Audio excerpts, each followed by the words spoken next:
que eles atiraram-se para a água e depois dispararam contra as cabeças. Portanto, está vendo que aqui é muito difícil depois saber quando é que morreram ao todo. Com o caso de Pinjiquiti, vimos que era necessário, mesmo a morrer, avançar com a luta de libertação.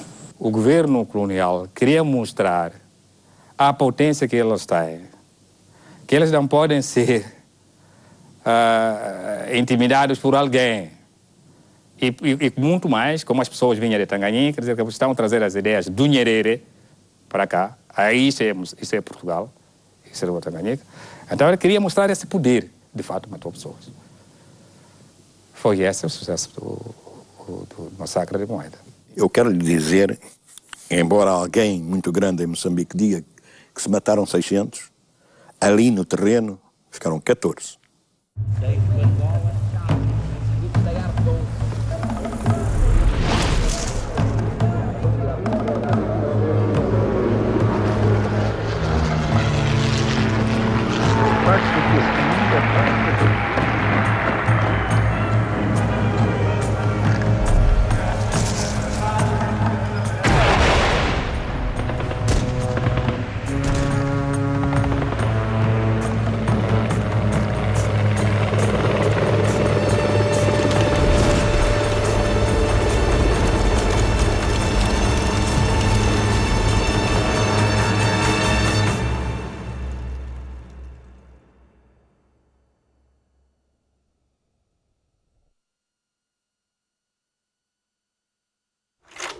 A partir dos anos 50, o regime é contestado pelo movimento anticolonial internacional, com relevo para a Conferência de Bandung.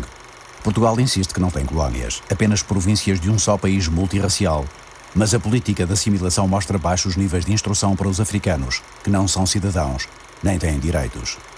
O trabalho forçado e os castigos corporais são argumentos contra a presença portuguesa em África.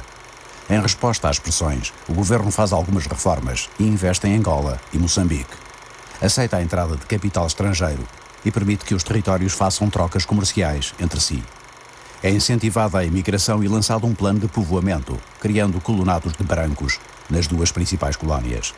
Recrutados no interior subdesenvolvido de Portugal, os novos colonos são camponeses humildes, cuja chegada surpreende os africanos. Desconheciam a existência de brancos pobres.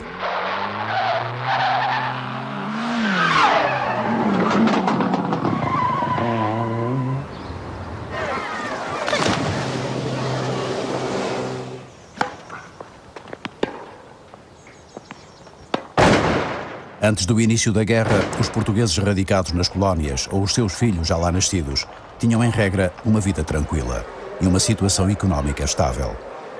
Independentemente do ramo profissional e embora as diferenças sociais entre si, os colonos tinham um nível de vida médio, porventura superior ao da metrópole. A maioria vivia nas vilas e nas cidades, lugares que fundaram e foram desenvolvendo segundo padrões em geral de uma inspiração portuguesa, patente em muitas outras manifestações. Porque o fado do trem fazia vibrar a gente. Embora mantendo as raízes portuguesas, os colonos, a maioria funcionários, comerciantes ou empresários, procuravam entretanto afirmar uma identidade social própria, promovendo iniciativas mais cosmopolitas.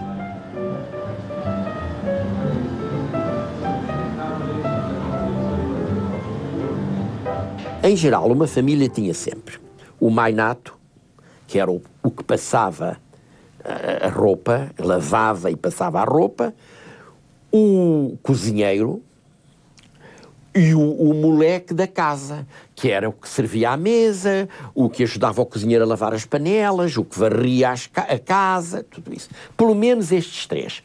Se havia depois crianças, tinha a mamana, que era uma negra, que era para tomar conta dos meninos.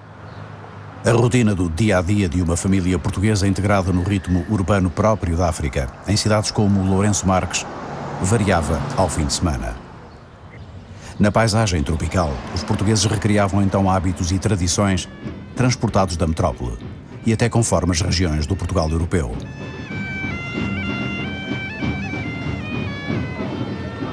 A Namacha ficava a uns 60, 70 quilómetros na montanha, já para o interior, que lá era considerada a Sintra de Moçambique, de maneira que havia muita gente que ia para lá ao domingo fazer piqueniques para a Namacha, tirando o caril, que aquilo era o prato obrigatório ao domingo, e o famoso frango à cafrial, tirando isso, a cozinha era toda portuguesa. Era o bacalhau, era o caldo verde, era a feijoada, era todas essas coisas. Porque realmente, quando se dá o 25 de Abril, ia-se na segunda geração.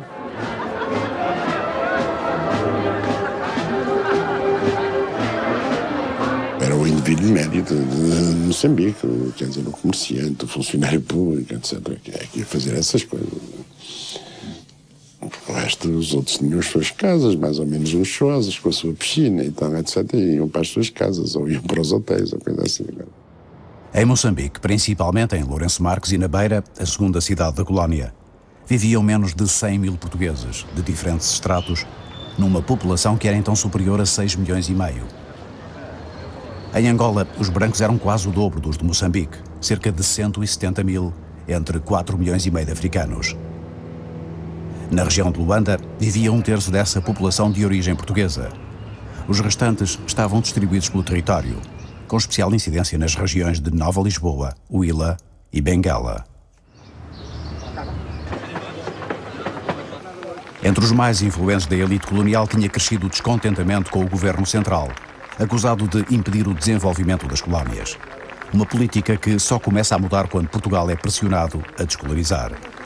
Havia indústrias que se queria montar em Angola e não deixavam. Havia até culturas que não se podia ter em Angola. Eu não sei se o senhor sabe que a região de Moçambique já é muitíssimo boa para vinho, para uva. Pois não deixavam fazer vinho.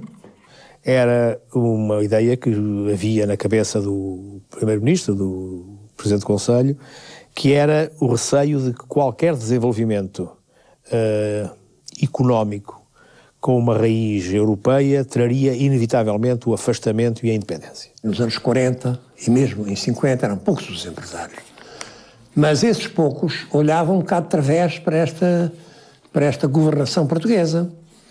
E em muitos deles começou também a instalar a ideia de uma autonomia, visando uma independência. Começou a haver, digamos, da parte de muitos elementos brancos, a noção de que Portugal era uma camisa de forças que só servia para estar a criar problemas e a impedir a livre expansão daquela economia.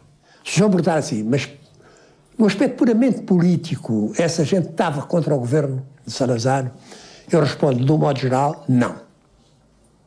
Era o seu interesse económico que fomentava realmente esta insatisfação, que conduziu por vezes a determinadas atitudes de cariz mais ou menos político contra o regime.